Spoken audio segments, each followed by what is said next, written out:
Assalamualaikum students, welcome to online classes and ETA tricks. Students, we are going to discuss about terminal velocity of paratrooper.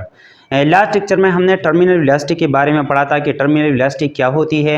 जब एक body जो है नीचे की तरफ आ रही है तो एक स्टेज आ जाता है जहाँ पे बॉडी का जो ड्रैग फोर्स है और वेट दोनों जो है वो इक्वल हो जाते हैं।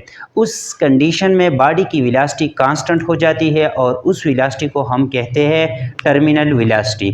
अब डियर स्टूडेंट्स, यहाँ पे हमारा जो टॉपिक है वो है टर्मिनल वेलोसिटी ऑफ पैराट्रूपर। जब एक पैराट्रूपर नीचे की तरफ आ रहा है तो उसकी टर्मिनल वेलोसिटी क्या होगी।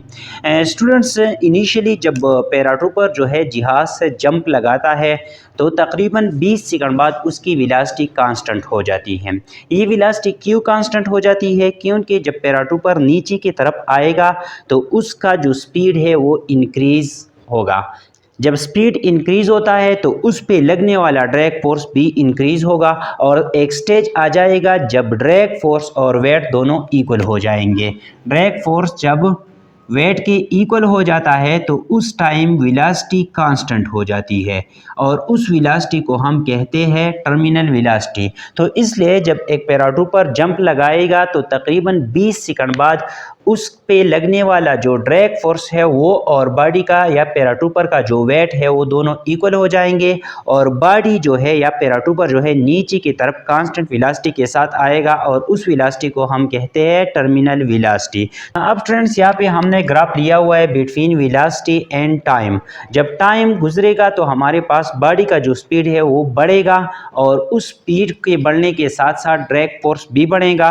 तो एक स्टेज आ जाएगा, दोनों इक्वल हो जाएंगे और बॉडी की वेलोसिटी कांस्टेंट हो जाएगी। तो यहाँ पे मैं लिख सकता हूँ जब टाइम बढ़ेगा तो इसकी वेलोसिटी भी बढ़ेगी। तो इसी तरह हमारे पास ये ग्राफ आ जाएगा।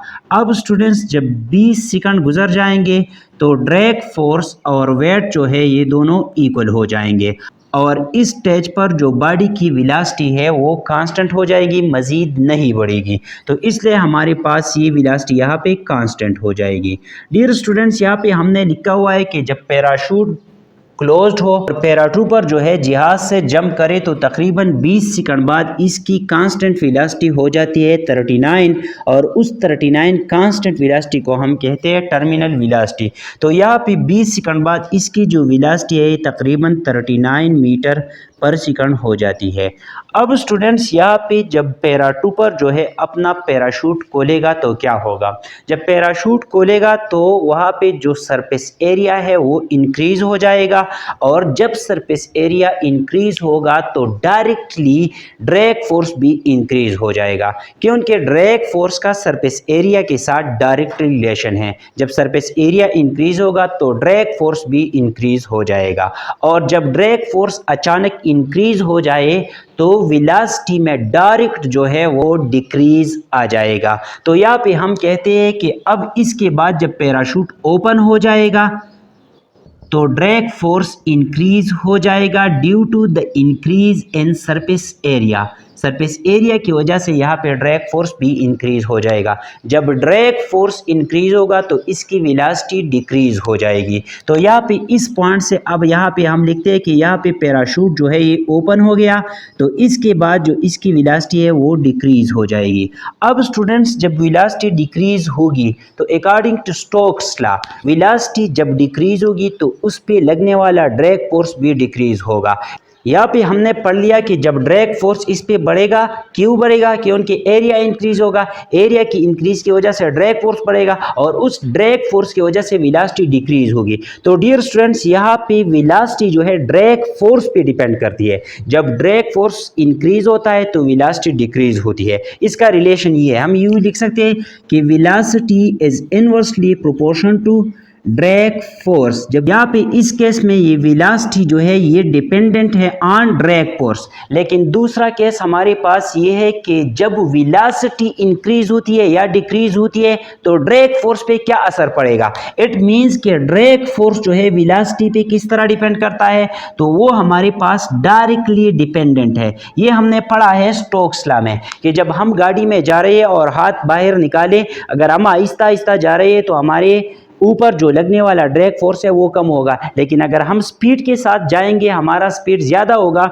तो ड्रैग फोर्स भी ज़्यादा हो जाएगा। तो यहाँ पे जब पैराशूट ओपन होगा तो क्या होगा, सरफेस एरिया इंक्रीज हो जाएगा, उसके साथ ड्रैग फोर्स इंक्रीज हो जाएगा, और ड्रैग फोर्स जब इंक्रीज हो जाए तो वहाँ पे वेलोसिटी डिक्रीज हो जाएगी। अब वेलोसिटी डिक्रीज हो जाएगी।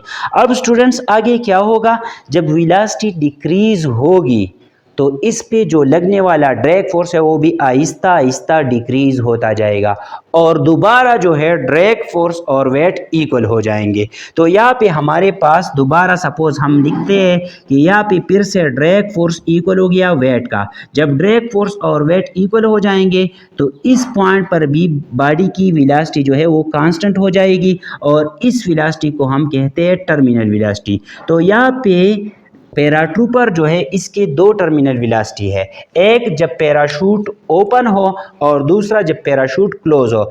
जब पैराशूट ओपन हो गया तो टर्मिनल वेलोसिटी ये है, और जब पैराशूट क्लोज था तो टर्मिनल वेलोसिटी ये है। यहाँ पे मैंने लिखा हुआ है when parachute is closed then terminal velocity is 39 metre per second after 20 second.